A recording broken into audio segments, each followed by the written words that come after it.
All right, so this is the end of Dirt Mulholland. This gate is closes it off to the east. There's another gate on the west at Santa Maria Road, and this is at San Vicente Mountain Park, which is the old Nike base, which was here to create an anti-aircraft missile defense system during the Cold War. So we're going to be heading west on Dirt Mulholland.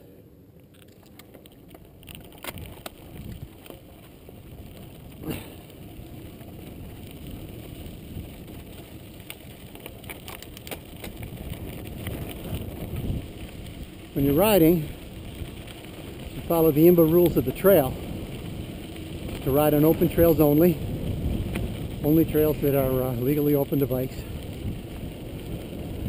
Work to open the trails that are closed. Control your bicycle. You have to be riding within your limits. Know how to handle a bike in different situations. Never scare animals. Domestic and wild animals. You don't want to come up on them fast. You don't want to scare them, disturb them, drive them off their nesting sites or their food sites.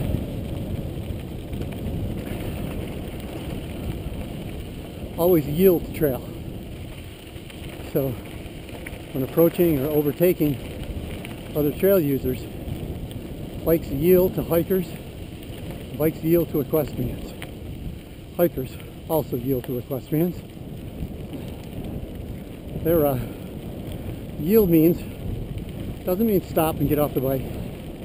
Yield means slow down, be prepared to stop, establish communication with the other trail user, and then pass safely. And who goes first or who steps aside is really going to depend on personalities and trail conditions. The important part of yield is it's a relational term. It really takes the cooperation of both parties. And we'll always yield trail. Leave no trace is the fundamental rule of the backcountry. You're only leaving tire prints. You're carrying out what you brought in. Take pictures if you want. Got to be really careful. In Santa Monica's, that mostly means staying on trail, not cutting new trails, not building new trails. And it also means that after our heavy rains in the fall and winter, to not go out too soon. Some parks actually have a rule of a 24-hour closure per inch of rain. Mostly common sense. If you're riding in the mud, here the Santa Monica's soil base is a lot of clay. And so first of all, you sculpt that clay,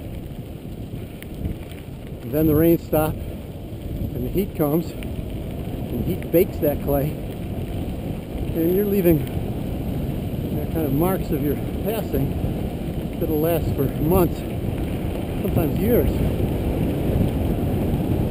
Also, you're riding after the rain, just really rip up the trails, taking those ruts into the ground. When people come later, you ride around them, the trail gets wider.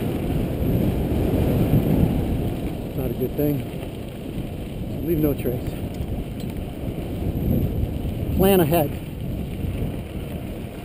Whenever you go out on a trip on your mountain bike, you should be riding with buddies, or someone should know where you're going and when you expect to be back. And if you change your mind and at your vehicle or maybe at the new trailhead, leave a note that that's where you've gone. You really, people come looking for you. You want them to narrow their search, be looking for you in the right place. Plan ahead also means to have your bike in good shape. You know, it's real easy to leave your bike in the garage, get it excited about a riding opportunity, come out to the garage and just hop on and go. You should always be looking over your equipment, checking for wear on your tires, making sure you've got the right air pressure, make sure your chain and the railers are lubed, tires are rotating freely, brakes are working. That's that quick little safety check. Will save a world of hurt once you get out on the trail. So much easier to work on your bike at home than it is out on the trail.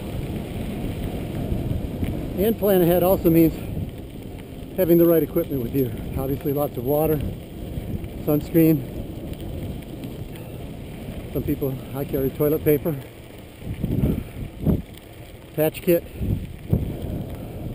spare tubes. For a short ride you might only carry one tube, hoping that you're only going to get one flat. You've got the patch kit as a backup. But for expedition rides, or if you're running different tire sizes, which is pretty common nowadays, then you probably want to carry two tubes.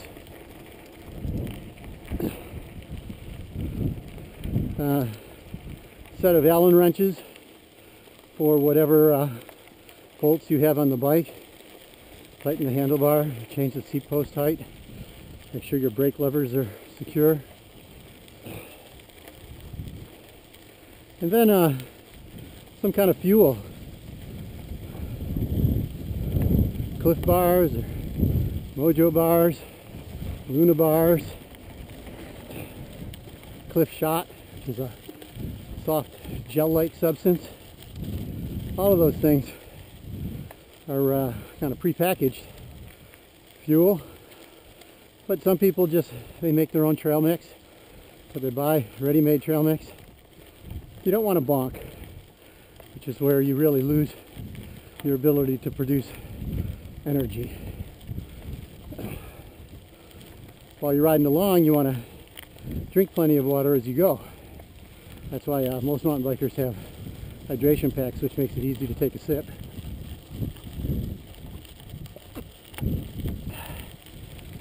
But I also carry a little hand pump for emergencies, in case my inflator doesn't do the job. So when you're riding along, follow the IMBA rules of the trail.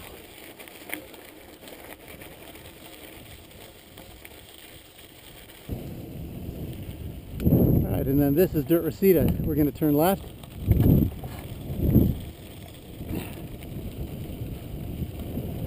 We're coming out at Marvin Browdy Gateway Park, the top of Reseda.